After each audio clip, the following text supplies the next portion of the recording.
2020년 5월 6일 수요일 성경 묵상입니다.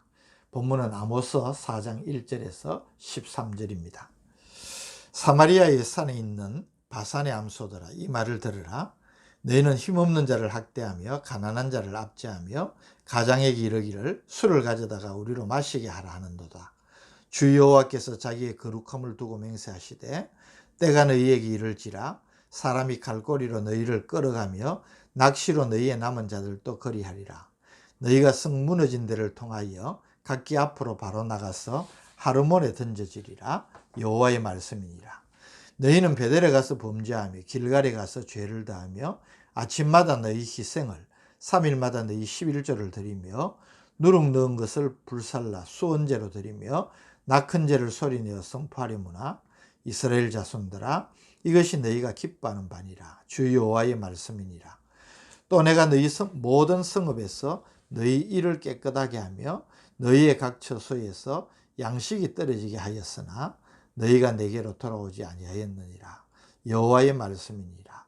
또 추수하기 석 달 전에 내가 너희에게 비를 멈추게 하여 어떤 성읍에는 내리고 어떤 성읍에는 내리지 않게 하였더니 땅 한 부분은 비를 얻고 한 부분은 비를 얻지 못하여 말랐음에 두세 성읍 사람이 어떤 성읍으로 비틀거리며 물을 마시러 가서 만족하게 마시지 못하였으나 너희가 내게로 돌아오지 아니하였느니라. 여호와의 말씀이니라. 내가 곡식을 마르게 하는 재앙과 깐부기 재앙으로 너희를 쳤으며 팥중이로 너희의 많은 동산과 포도원과 무화과나무와 감람나무를 다 먹게 하였으나 너희가 내게로 돌아오지 아니하였느니라. 여호와의 말씀이니라. 내가 너희 중에 전염병 보내기를 애굽에 산 것처럼 하였으며 칼로 너희 청년들을 죽였으며 너희 말들을 노랗게 하며 너희 진영의 악취로 코를 찌르게 하였으나 너희가 내게로 돌아오지 아니하였느니라. 여호와의 말씀이니라. 내가 너희 중의 성읍 무너뜨리기를 하나님인 내가 소돔과 고모라를 무너뜨림 같이 하였으므로 너희가 불붙는 가운데서 빼낸 나무 조각같이 되었으나 너희가 내게로 돌아오지 아니하였느니라. 여호와의 말씀이니라. 그러므로 이스라엘아, 내가 이와 같이 네게 행하리라. 내가 이것을 네게 행하리니 이스라엘아, 네 하나님 만나기를 준비하라.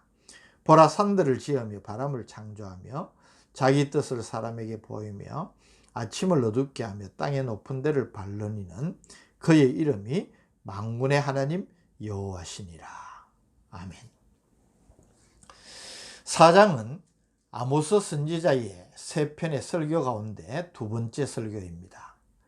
우리가 살펴본 3장의 첫 번째 설교에서는 사마리아 왕궁에 거하는 통치자들, 즉 지도자들의 죄악을 지적하며 심판을 선언한 데 이어서 4장에서는 일반 백성들의 죄악을 지적하며 심판을 경고하고 있습니다. 물론 1절에서 5절에는 먼저 사마리아 산에 있는 바산의 암소들로 비유된 북이스라엘의 상당한 부귀영화를 누리는 상류계층의 죄악을 지적하면서 심판을 경고하고 있습니다. 1절, 사마리아 산에 있는 바산의 암소들아, 이 말을 들으라. 너희는 힘없는 자를 학대하며 가난한 자를 압제하며 가장에게 이르기를 술을 가져다가 우리로 마시게 하라 하는도다. 이들의 죄는 힘없는 자를 학대하며 가난한 자를 압제하며 부당한 이익으로 사치와 방종을 일삼은 것입니다. 이런 북이스라엘을 하나님께서 심판하시겠다고 선언을 하고 있는 것입니다. 2절 3절, 주 여호와께서 자기의 거룩함을 두고 맹세하시되 때가 너희에게 이를지라. 사람이 칼꼬리로 너희를 끌어가며 낚시로 너희의 남은 자들도 거르하리라. 너희가 성 무너진 데를 통하여 각기 앞으로 바로 나가서 하르몬에 던져지리라. 여호와의 말씀이니라. 여기 칼꼬리는 낚시바늘을 의미합니다. 고기가 낚시바늘에 걸려서 당기는 대로 끌려오는 그런 것과 같이 북이스라엘이 아수르의 포로가 되어서 유배지로 끌려가게 될 것에 대한 예언을 지금 이같이 하고 있는 것입니다. 4절에서 5절은 아모스가 조롱적인 어투로 북이스라엘이 심판을 면할 수 없음을 선언하는 말입니다.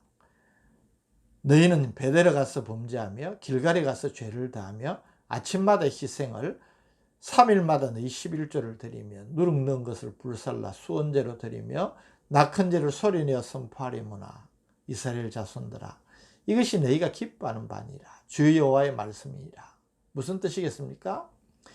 선지자들을 통하여서 죄에 대한 지적을 수없이 받았음에도 불구하고 회개하고 돌이키지 않다가 정작 심판의 때 고통이 이르자 아침마다 희생제사를 드리고 3일마다 11조를 드리고 수헌제, 낙헌제를 드리고 있는데 그것이 아무 소용이 없다는 것입니다. 베델과 길갈은 이스라엘이 남북왕조로 나뉠 때에 북이스라엘이 정치적인 목적으로 제단을 만들어서 결국 우상 숭배의 진원지가 된 곳입니다. 심판이 임하자 야단법석을 떨면서 열심히 하나님께 예배하는 것 같지만은 하나님께 대한 진정한 신앙의 회복 없이 형식적으로 가지는 종교행위는 아무리 열심을 낸다고 해도 무의미하다는 사실을 지적하여 말하는 것입니다. 하나님께서 기회를 주실 때에 진심으로 진정으로 회개하고 돌이켜 신앙을 회복하는 것이 중요합니다.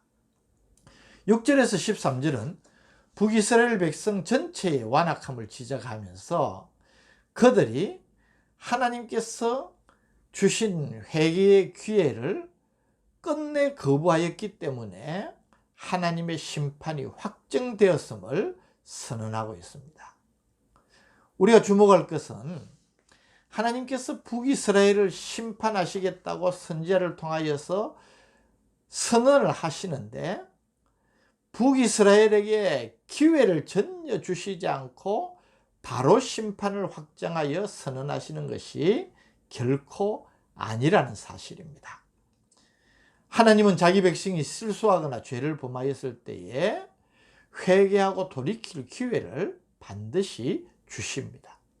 이 사실을 오늘 본문 6절에서 13절에서 확인시키고 있는 것입니다. 아모스 선지자는 지난날 북이스라엘 땅에 내려졌던 7가지 재앙을 언급하면서 그 재앙이 고통만이 아니라 그 고통을 통하여서 고난의 상황을 통하여서 그들이 하나님께로 돌아올 수 있는 하나님께서 주신 기회라는 사실을 지금 저들에게 깨닫게 하고 있는 것입니다. 6절, 또 내가 너희 모든 성읍에서 너희 이를 깨끗하게 하며 너희의 각 처소에서 양식이 떨어지게 하였으나, 이것은 기근의 재앙을 이야기하는 것입니다. 먹을 것이 없어서 굶주리는 기근의 재앙을 저들에게 주었지만 너희가 내게로 돌아오지 아니하였다라고 지적합니다. 7절 8절은 한재 재앙입니다. 추수하기 석 달 전에 내가 너희에게 비를 멈추게 하여 어떤 성읍에는 내리고 어떤 성읍에는 내리지 않게 하였더니 땅 한 부분은 비를 얻고 한 부분은 비를 얻지 못하여 말랐고 두세 성읍 사람이 어떤 성읍으로 비틀거리며 물을 마시러 가서 만족하게 마시지 못하였다. 가뭄의 재앙 때문에 저들이 마실 물이 없었다는 것입니다. 하나님께서 주신 깨달을 수 있는 기회였지만 너희가 내게로 돌아오지 아니하였다고 지적합니다. 9절은 풍재와 병충해의 재앙입니다. 내가 곡식을 마르게 하는 재앙과 깐부기 재앙으로 너희를 쳤으며 팥중이로 너희의 많은 동산과 포도원과 무화과나무와 감람나무를 다 먹게 하였으나, 곡식이 마르는 재앙, 풍재죠. 깐부기, 또 팥중이로 나무마다 결실하면 그것을 다 병충이 와서 먹어버립니다. 병충해의 재앙입니다. 그러나 너희가 내게로 돌아오지 아니하였다는 것입니다. 10절은 전염병과 전쟁의 재앙을 이야기합니다. 내가 너희 중에 전염병 보내기를 애굽에서 한 것처럼 하였고 칼로 너희 청년들을 죽였으며 너희 말들을 노력하게 하며 너희 진영의 악취로 코를 찌르게 하였으나 전염병, 전쟁을 이야기하는 것입니다. 그럼에도 너희가 내게로 돌아오지 아니하였다는 것입니다. 11절에는 지진의 재앙입니다. 내가 너희 중에 성은 무너뜨리기를 하나님이 내가 소돔과 고모라를 무너뜨림같이 하였으므로 너희가 불붙는 가운데서 빼낸 나무 조각같이 되었으나 너희가 내게로 돌아오지 아니하였느니라. 세상을 주관하시는 하나님께서 때로는 재앙을 통하여서 우리에게 각성과 회개의 기회를 주시는 것입니다. 회개하고 돌이켜서 심판을 면할 기회를 주시고 또 주시지만 끝내 회개치 않고 돌아오지 않습니다. 이것이 문제인 것입니다. 마침내 하나님께서 심판을 확정하여 선언하십니다. 12절 그러므로 이스라엘아 내가 이와 같이 네게 행하리라. 내가 이것을 네게 행하리니 이스라엘아 네 하나님 만나기를 준비하라. 하나님께서 우리에게 기회도 주시고 돌아오기를 기다려 주시지만 끝까지 마냥 기다려 주시지 않습니다. 회개에도 때가 있고 때문에 기회를 놓치면 안 되는 것입니다. 이런 의미에서 범죄하고 실수하더라도 회개할 수 있다는 것은 큰 은혜인 것입니다. 그래서 이사야 55장 6절 7절에 너희는 여호와를 만날 만한 때에 찾아라. 가까이 계실 때에 그를 부르라. 악인은 그의 길을 불의한 자는 그의 생각을 버리고 여호와께로 돌아오라. 그리하면 그가 긍휼히 여기시리라. 우리 하나님께로 돌아오라. 그가 너그럽게 용서하시리라. 라고 말씀하는 것입니다. 오늘 이 말씀을 깊이 묵상하면서 우리는 두 가지를 생각할 수 있습니다.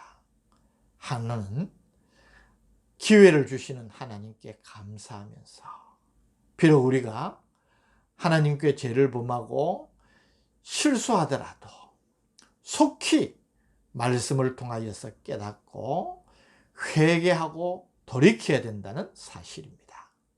회개하는 자는 은혜를 잊게 됩니다. 또 오늘의 상황을 우리가 생각해 볼 수 있습니다. 역대하 7장 13절 14절 혹 내가 하늘을 닫고 비를 내리지 아니하거나 혹 메뚜기들에게 토산을 먹게 하거나 혹 전염병이 내 백성 가운데 유행하게 될 때에 내 이름으로 일컫는 내 백성이 그들의 악한 길에서 떠나 스스로 낮추고 기도하여 내 얼굴을 찾으면 내가 하늘에서 듣고 그들의 죄를 사하고 그들의 땅을 고칠지라.